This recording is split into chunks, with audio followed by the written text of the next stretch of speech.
कितनी सीटों के ऊपर इस बार समीकरण बैठ रहा है, आरएलपी के खाते में आ रही है? आरएलपी, जैसे मैं मेरे गांव की बात करूं, देश की आज़ादी से लेकर आज तक 70-75 साल में जो हमारे बुजुर्ग समान में आप टूट गया हनुमान गठबंधन। जी के संपर्क में बहुत रहते हो, बहुत ज़्यादा आना जाना रहता है, लेकिन सोशल मीडिया के ऊपर वीडियो वायरल होते हैं कि हनुमान जी बेनीवाल को गुस्सा बहुत आता है, तो इसके पीछे या इसकी पूरी गणित क्या है? देखिए भाई साहब, गठबंधन तो आरएलपी और भारतीय जनता पार्टी के बीच में हुआ, गठबंधन अब आरएलपी और आज़ाद पार्टी के बीच में हुआ, तो उस गठबंधन में इस गठबंधन में क्या फर्क है? इसलिए वो 7 बार सोचते हैं। हनुमान बेनीवाल सोचता है मेरा हाईकमान छत्तीस कौम की जनता है, छत्तीस कौम की जनता जनार्दन है, जैसा जनता का मूड वैसा हनुमान बेनीवाल कर देते हैं। किसी को पूछ बावड़ी प्रधान प्रतिनिधि राजूराम जी खोजा अपार साथ है और अबार भोपालगढ़ महीने आरएलपी पार्टी चुनाव प्रचार जोरा शोरों चल रही है और इस बार लोग आ कह रहा है कि भोपालगढ़ महीने आरएलपी पार्टी बहुत मजबूत है। 5 साल महीने आरएलपी भोपालगढ़ महीने कई काम करवाया और इस क्षेत्र महीने आरएलपी पार्टी यूं मजबूत कीकर है। राजूराम जी खोजा बातचीत कर और आप साथ शेयर करा। राजूराम जी राम राम सा। राम राम भाई साहब, राम राम। सबसे पहले तो आपका स्वागत करता हूँ, अभिनंदन करता हूँ। रही बात पुखराज ग्रेग साहब और आरएलपी पार्टी की, पिछली भोपालगढ़ की 2018 चुनाव के अंदर छत्तीस कौम की जनता जनार्दन का आशीर्वाद से ग्रेग साहब विधानसभा पहुँचे और ये पहले जोधपुर जिले के एक ऐसे विधायक हैं जो, ये मैं खुद नहीं कह रहा हूँ, ये राजस्थान पत्रिका दैनिक भास्कर के अंदर कई बार खबरें छपी विधायक के रिपोर्ट कार्ड के रूप में। तो अपने विधायक कोटे का सबसे ज़्यादा बजट खर्च करने वाले, सबसे ज़्यादा विकास का काम करने वाले, जिसमें प्रथम विधायक का कोई नाम हो तो उसका नाम है पुखराज ग्रेग। लेकिन लोग ये कह रहे हैं कि खियूसर के अंदर विकास हुआ लेकिन हनुमान जी के जो दूसरे एमएलए उनके क्षेत्र में विकास नहीं हुआ, उनको आप क्या कहेंगे? देखो, ये मैं भोपालगढ़ की बात कर रहा हूँ, जो भोपालगढ़ जिला नागौर जिले में आकर जोधपुर जिले में था और जोधपुर जिले में जिले का हमेशा रिपोर्ट कार्ड छपा। मैंने खुद ने देखा, ये पत्रिका और भास्कर की खबरें थी जिसमें प्रथम स्थान पर पुखराज ग्रेग का नाम था। अपने विधायक कोर्ट के बजट का में खर्च करने में सबसे अव्वल स्थान पर रहेगी पुखराज ग्रेग साहब। अथाक सपोर्ट मिल रहा है पब्लिक का, लोग कह रहे हैं कि इस बार आरएलपी मजबूत स्थिति में है, तो ऐसे कौन से काम हुए जिससे लोगों का यहाँ आपके साथ में जुड़ाव ज़्यादा हो रहा है? सबसे पहली बात तो ग्रेग साहब हमारे भोपालगढ़ क्षेत्र के अंदर जो भी ग्राम पंचायतें हैं, उस ग्राम पंचायतों में जैसे सरपंच की विचारधारा बीजेपी की से हो सकती है, कांग्रेस भी हो सकती है, लेकिन ये विधायक साहब एक ऐसे विधायक साहब है जिन्होंने कभी भी किसी भी ग्राम पंचायत के सरपंच से ये नहीं पूछा कि आप किसकी विचारधारा के हो या किसके गुट से हो। इन्होंने एक ही कहा कि मैं अब भोपालगढ़ क्षेत्र के 36 कौम की जनता का नेतृत्व करता हूँ, आप चाहे किसी विचारधारा के हो, लेकिन गांव के विकास के मामले में आप जो भी बजट मांगोगे, उन्होंने सरपंचों ने मांगा और ग्रेग साहब ने 100% उनके विश्वास पर खरे उतरे। हर ग्राम पंचायत के अंदर हो सकता है सरपंच भले कांग्रेस की विचारधारा का हो सकता है सरपंच भारतीय जनता पार्टी की विचारधारा का हो, लेकिन ग्रेग साहब के काम के मामले में ग्रेग साहब ने 100% उनको काम दिया। वही लहर चल रही है कि ग्रेग साहब ने कभी भी नफरत की राजनीति नहीं की, किसी को बांटने की काम नहीं की। काम के मामले में सबसे पहले जो भी चाहिए 10 लाख का मांगा, 20 लाख का मांगा, रोड का मांगा, हमेशा ग्रेग साहब ने काम दिया उस सरपंच महोदय को, इसलिए सबसे ज़्यादा जोर से ग्रेग साहब। आपका पंचायत समिति बावड़ी इसी क्षेत्र में आता है, तो आपके क्षेत्र में कौन कौन से काम हुए या कौन कौन से काम अभी भी बाकी है जिसे ग्रेग साहब को आप लाना चाहते हैं? जैसे मैं मेरे गांव की बात करूं, देश की आज़ादी से लेकर आज तक 70-75 साल में जो हमारे बुजुर्ग आसपास के, जैसे गोदरों की ढाणी है, बिजरों की ढाणी है, मिंडोली के अंदर है, तो उन लोगों ने कहा, एक तो मेरे गांव से जो खोजों की ढाणी जो हनुमान सागर राजस्व गांव है, वहाँ 70 साल में पहली बार सड़क बनी। फिर बाद में खोजों की ढाणी से आगे मिंडोली है, जहाँ पहाड़ी इलाका है और पथरीला एरिया है, वहाँ जैसे गोदरों का बहुत बड़ा धड़ा है। तो वो 1-2 दिन पहले मेरी बात हुई तो उन्होंने कहा, हमने 70 साल में पहली बार अगर हमारे रास्तों को सुदृढ़ किया तो पुखराज ग्रेग साहब ने किया।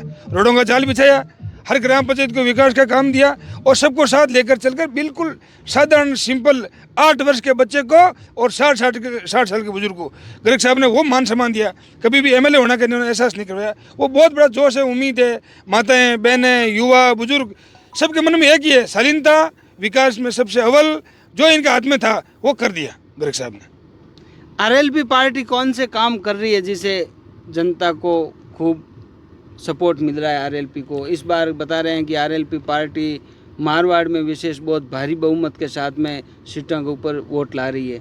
देखिए भाई साहब, आरएलपी पार्टी के जो सुप्रीमो हनुमान जी बेनीवाल, वो आप सबको पता है कि मारवाड़ के अंदर हो चाहे प्रदेश के अंदर हो, किसी कोने के अंदर, किसी भी प्रदेश के किसी कोने के अंदर किसी जाति, किसी धर्म या किसी व्यक्ति के साथ अगर न्याय की बात हुई और वो धरने पे बैठा या उसके साथ न्याय की होता दिखा, तो हनुमान बेनीवाल सबसे पहले वहाँ पहुँचता है उनके आंसू पहुँचने के लिए, उनको न्याय दिलाने के लिए। वो इसलिए कि भारतीय जनता पार्टी के नेता इसलिए डरते हैं कि हमारी हाईकमान का निर्देश होगा फिर जाएंगे। कांग्रेस पार्टी के भी नेता सोचते हैं कि हाईकमान नाराज़ नहीं हो जाए, हाईकमान को जाति के समाज के मामले में नाराज़ नहीं हो जाए, इसलिए वो 7 बार सोचते हैं।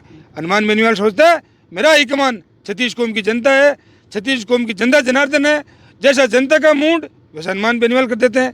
किसी को पूछने की जरूरत नहीं, चाहे किसी समाज का हो, चाहे राजपूत समाज का हो, चाहे जाट समाज का हो, चाहे किसी भी समाज के साथ अन्याय हुआ तो हनुमान बेनीवाल उनकी भावना को देखते हैं, उस लड़ाई में कूद पड़ते हैं, उस लड़ाई को जीता के दम लेते हैं।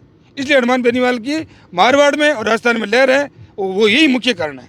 इस बार आरएलपी और आज़ाद पार्टी का गठबंधन हुआ और उस गठबंधन का आपके जैसे भोपालगढ़ की बात करें तो यहाँ पर कितना प्रभाव पड़ा है, क्या माहौल कितना?